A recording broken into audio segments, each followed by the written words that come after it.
आयुष के पापा के लिए लाई थी ये, सिकुड़कर आयुष के नाक का हो गया है। हमारी खूबसूरत साड़ी का तो रंग ही उड़ा दिया। इसीलिए अपनाए सही डिटर्जेंट, 2 डाला का एडवांस फॉर्मूला जो दे कपड़ों को नई चमक और साथ ही सिकुड़ने से बचाए, चले ज्यादा और पैसे बचाए। इसीलिए अब से जो धोए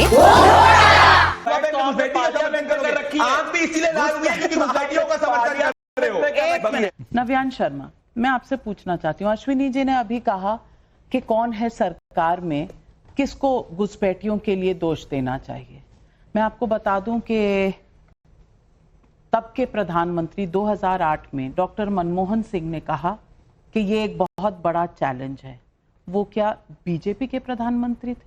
वो बीजेपी के नेता थे, वो इस देश के प्रधानमंत्री थे और 2008 में उन्होंने इस प्रॉब्लम की व्याख्या की और उन्होंने कहा कि सब पॉलिटिकल पार्टीज को इस पे कंट्रोवर्सी नहीं करना चाहिए, डिवाइसिव बातें नहीं कहनी चाहिए, ये चैलेंज है, इसे रिजॉल्व करना चाहिए। 2004 में श्री प्रकाश जायसवाल जी ने कहा और ये उन्होंने पार्लियामेंट में एक रिप्लाई दिया और उन्होंने कहा बहुत बड़ा मुद्दा है, कुछ आंकड़े भी रखे। कानपुर के नेता थे, यूपी से आते थे श्री प्रकाश जायसवाल, कोल के मंत्री थे, एमओएस होम थे। मैं बोलना चाहती हूं कि जब हो हल्ला हुआ तो अपनी वोट बैंक के डर से वो रिप्लाई विड्रॉ कर लिया गया। मैं पूछना चाहती हूं, घुसपैठिए कोई 2-4 दिन, कोई 10 साल में तो आई नहीं, बड़ी प्रॉब्लम है।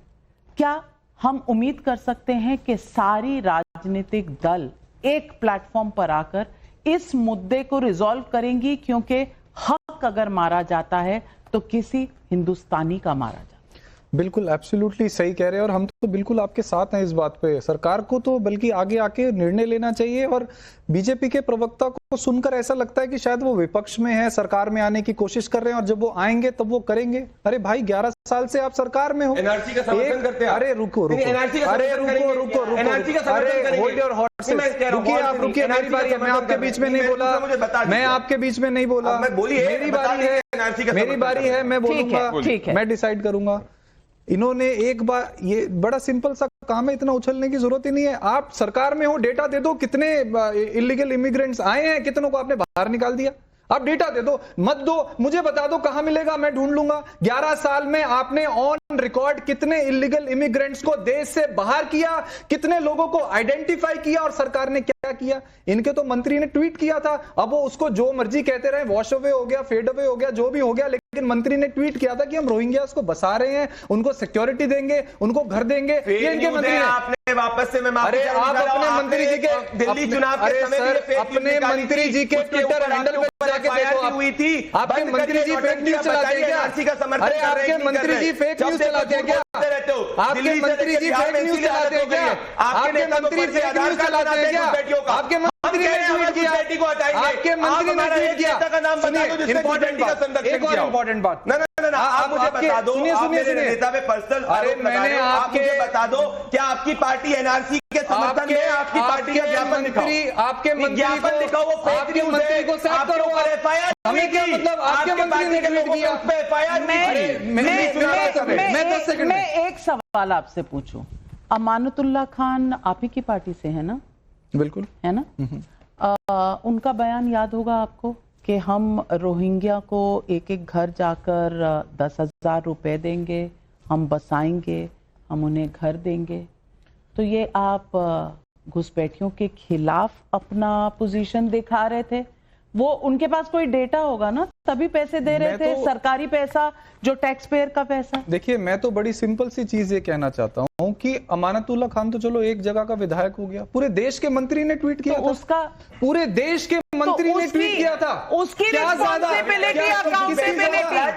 अरे आपकी दिल्ली की सरकार, आप ईडब्ल्यूएस फ्लैट जो है घुसपैठियों को दिल्ली में देने की बात कर रहे थे, ट्वीट किया था, हम बिजली देंगे, हम पानी देंगे, हम सुरक्षा देंगे, और मैं बताऊं आपको नाविका जी, ये खान का वीडियो, मैं आपको बताता हूँ, ये रहमतुल्लाह खान का वीडियो, मैं आपको बताता हूँ कि ये ऐसा क्यों करते हैं। ये रोहिंग्यास को खुद बसाते हैं ताकि रोहिंग्यास के नाम पे राजनीति करें, रोहिंग्यास के नाम पे देश को बांटे, रोहिंग्यास के नाम पे वोट बटोरे। चलिए, ये है इनकी राजनीति।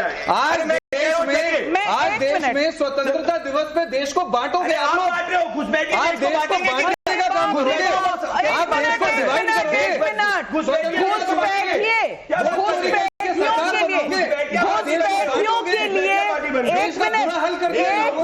एक मिनट, नव्यान शर्मा जी, एक मिनट। आप कह रहे हैं कि इस देश में घुसपैठियों पर एक्शन होगा या उसकी बात करी जाएगी तो ये देश का विभाजन होगा। भाजपा कर रही है।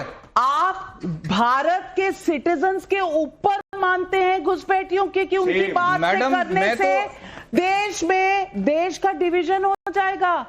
मैं नहीं जानती आपको घुसपैठियों के लिए इतना दर्द क्यों है, क्यों बोल रहे हैं? मेरे को भारतीयों के लिए दर्द है। लेकिन 11 साल से नकारी सरकार बैठी है जो घुसपैठियों को निकाल नहीं पाई। ये दर्द है। इस तरह से हमें हमारे भारतीयों के लिए दर्द है कि ऐसी घुसपैठियों के लिए दर्द हो रहा है। आज वो सामने आ गया। अमानतुल्लाह खान नहीं, यहाँ नव्यान शर्मा जी भी कह रहे हैं कि घुसपैठियों को की बात करके आप देश को विभाजित कर। मैंने कभी नहीं कहा। मैंने नहीं कहा। मैं साउंड बाइट प्ले कर देती हूं। भाजपा बसा रही है उन्हें। भाजपा उनका नाम उठा रही है। भाजपा संरक्षण दे रही है, उसका सबूत है। इनके मंत्री का ट्वीट निकाल के दे रहे हो। आप लोग देश को डिवाइड कर रहे हो। भारत के डिवाइड कर रहे हो। ओपन चैलेंज दे रहा हूं। कितने लोगों को आपने 2022 तक छात्र दी? सुनिए मेरी बात। 24 घंटे के अंदर अरविंद केजरीवाल का ऑफिशियल ट्वीट अगर करवा सकते हो घुसपैठियों के खिलाफ दिखाओ। अरे आपने मंत्री जी का ट्वीट हटवा सकते हो। आप अपने मंत्री जी का ट्वीट हटवा सकते हो। घुसपैठियों को आप अपने मंत्री जी का ट्वीट हटवा सकते हो। घुसपैठियों भारतीयों के ऊपर एनआरसी का ऑफिशियल रिकॉर्ड है। यूपी के अंदर 12,000 से ज्यादा रोहिंग्या पकड़े गए जिनके आधार कार्ड है। एक मिनट,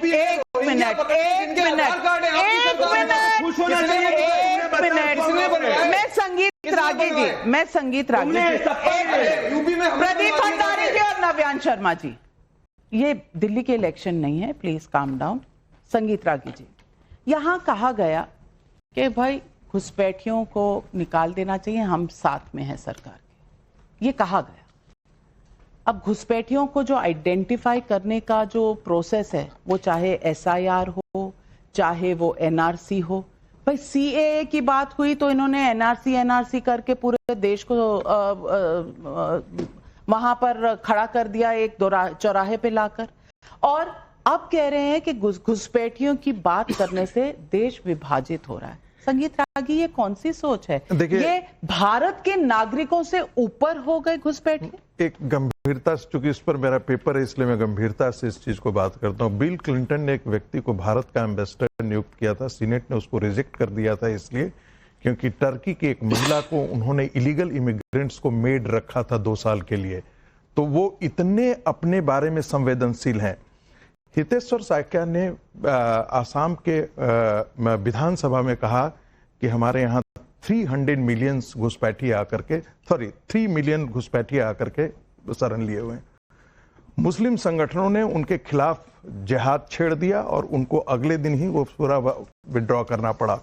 श्री प्रकाश जायसवाल का आपने जिक्र किया था, उसके बाद एक और जिक्र कर देता हूं। इंद्रजीत गुप्त सीपीआई के नेता थे और यूपीए रेजिम के दरमियान, यूनाइटेड फ्रंट सरकार के दरमियान वो गृह मंत्री थे। उन्होंने संसद के पटल पर कहा कि 3 करोड़ बांग्लादेशी यहां पर घुसपैठ कर चुके हैं। बुद्धदेव भट्टाचार्य ने इसको एक्सेप्ट किया। टीवी राजेश्वर जो बंगाल के गवर्नर थे और कांग्रेस के जमाने में जो थे आईबी के डायरेक्टर थे, उन्होंने इस पर विस्तृत रिपोर्ट की और एक बड़े अखबार में बैक टू बैक 3 लेख लिखे, चूंकि कांग्रेस के कानों पर जू नहीं रहा था। इसके अतिरिक्त एसके सिन्हा की रिपोर्ट है 30 पेज का, वो आसाम के लिए उन्होंने कहा कि except for the lower Brahmaputra valley entire Assam looks like Bangladesh, और पूरी डेमोग्राफी चेंज कर दी है।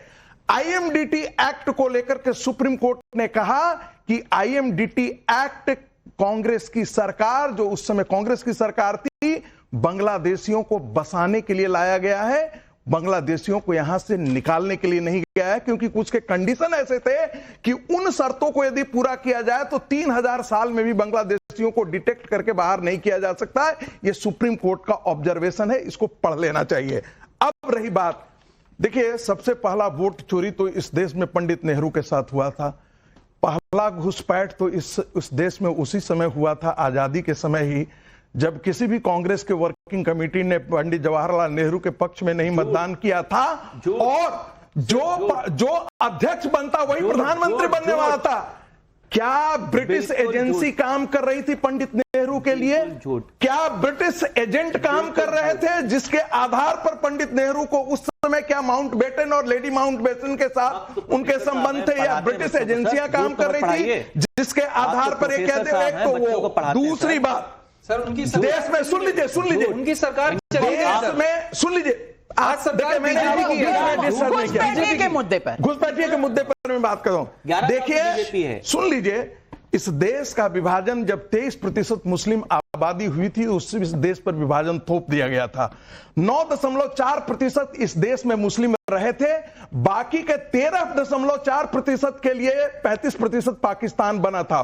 वो आज 9.4 जो है वो 17 हो गया है या 18 हो गया है, भगवान जानता है। पिछली जनसंख्या के गणना में 14.6% था। हिंदू आबादी घट रही है, मुस्लिम आबादी लगभग दुगनी हो रही है।